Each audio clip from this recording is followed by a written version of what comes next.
Assalamualaikum warahmatullahi wabarakatuh. Perkenalkan, nama saya Irfan Heru Gustira, NIM 217010066, Prodi Manajemen dari Universitas Bina Insan.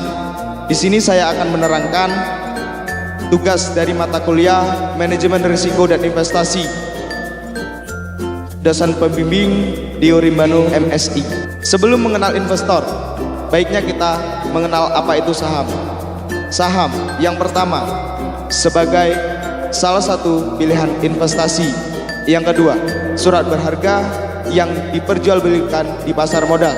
Yang ketiga, bukti kepemilikan atau pernyataan modal dalam perseorangan terbatas atau PT. Yang keempat, pemegang saham memiliki hak untuk hadir dalam RUPS. Yang kelima, memiliki kesempatan untuk mendapatkan dividen.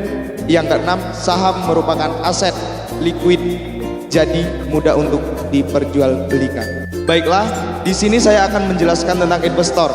Investor adalah seseorang yang berperan sebagai penunjang bisnis yang paling banyak dicari oleh para pemilik usaha yang memang membutuhkan suntikan dana guna mengembangkan usaha yang dimilikinya tersebut. Yang berikutnya, cara menjadi investor saham. Yang pertama, mengisi formulir pembukaan sub rekening efek dan formulir rekening dana investor atau RDI.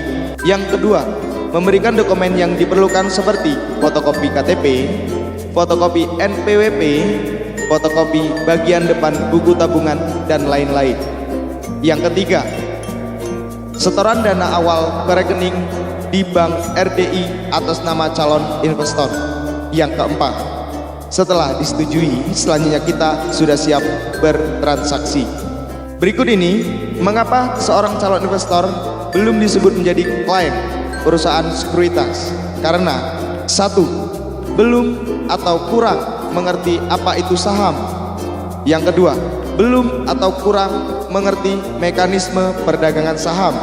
Yang ketiga, belum mengerti bagaimana cara menjadi investor saham. Yang keempat, masih mempertimbangkan resiko investasi saham. Yang kelima, masih ingin belajar lebih dalam mengenai saham.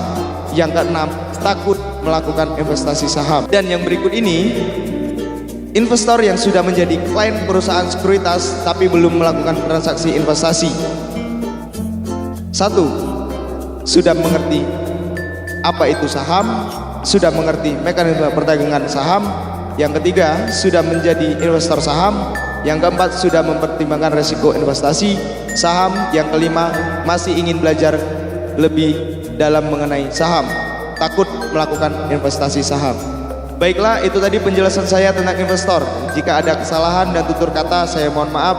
Billahi taufiq wal hidayah. Wassalamualaikum warahmatullahi wabarakatuh.